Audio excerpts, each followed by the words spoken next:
बावबाय आरो लोगोसे जोंनि धलफानि आरो लावफानि एरियानि मोनसे एफासिनि सिङाव जोङो मोनसे मेल लेंनो थाखाय जोङो बिथांखौ हांख्रायनाय जादों। दा बिसेसकरि सारमोननिफ्रायनो जों बयबो गासैबो रावफोरखौ जों मिथिनो हागोन।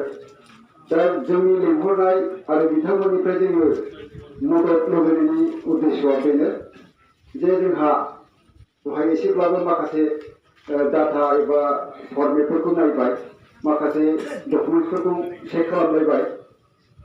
दा बिनि गेजेरजों जों साजेननायनिफ्राय दिनैसिम गोबां नारा नाथा गेजेरजोंब्लाबो जोङो बे जायगायाव बसबास खालामबाय, बारि बागान खालामबाय, न' बां मोजां मोजां लुबाय।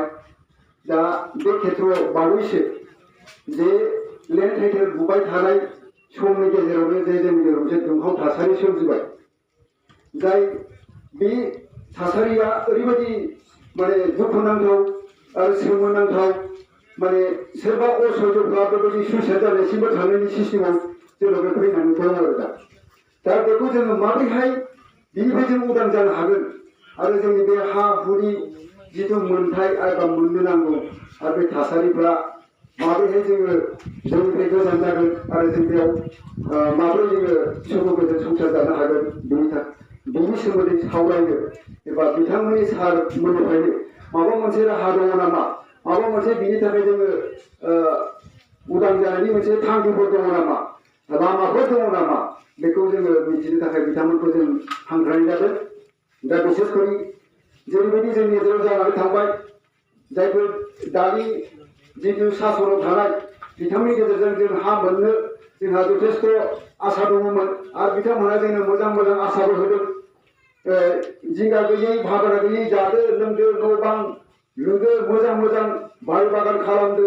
बे बिथांमोननि खोथाखौ लानानैनो जों दिनै ओरैबायदि जोंनि बिसि फिसाफोर नङाबा न'खरनि बयबो जाथि बाहागि जेसेबां जों बे एफआरएनि गेजेर सिङाव दङ, जों गासै जोङो बाहाय 22टा गामिफोर दङ, 22टा गामिजों मोनसे एफआरए।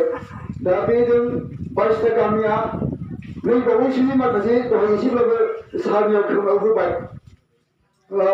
मोनहां समनि गेजेराव बेबायदि जाबाय जे नोंसोरो बे जायगायाव थानो मोनला, नोंसोरखौ बिनिफ्राय बोखारनाय जासिगोन, नोंसोरो गोख्रै खारदो, बेबायदि माखासे आवाजफोर जोंनि गेजेराव फैबाय आरो बेवहाय जोंहा अभाब जाबाय। बिराद दुखु मोनबाय, जोङो गोसोआव ओरैबायदि गाबदों, माने मोदैयासो बोहैयाखै। बे सिस्टेमाव जोङो ओरैबायदि दुखु दाहाजों सैसोनानै नुदों आरोखि।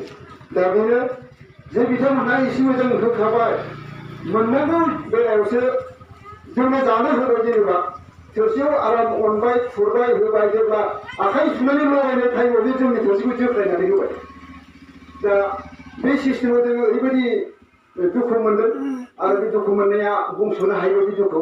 दा बेनिखायनो दिनै बे सारमोननि गेजेरजोंनो जोङो गासै लामाफोरखौ बिनि उद्देश्यफोरखौ मोनफुंगोन आरो माबा मोनसे गोनांथार जों बेखौ मोननायनि राहा दङ नामा सारमोननिफ्राय जोङो मिथिनो मोननो एबा मिथिनो थाखाय जोङो दिनै बयबो बे जोंनि बे एफआरएनिल' नङा, जोंनि खाथियाव थानाय सोमोन्दो गोनां जायहा जोङो गोरबो बाजार, गोबोरखिबो होनब्ला साबसिन जायो।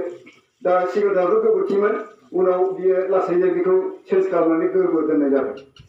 दा बेबायदिनो खाथि खालायाव थानानै जों एखे पजिसनावनो, बिथांमोनहा बे पजिसनावनो, जोंबो बे पजिसनावनो मोननैबो एफआरएनि गेजेराव एखे सोमोन्दो थानाय बायदि मोनसे जाहोननि थाखायनो जों बिथांमोनखौबो थांना धलफारि प्राइमारिनि मानगोनां प्राइमारि प्रेसिडेन्ट आरो बिथाङा दहाय गावनि माबाखौ लोगोसे एसे फोरमायनानै होनोसै। बिथाङा जाबाय जोंनि धलफारि प्राइमारि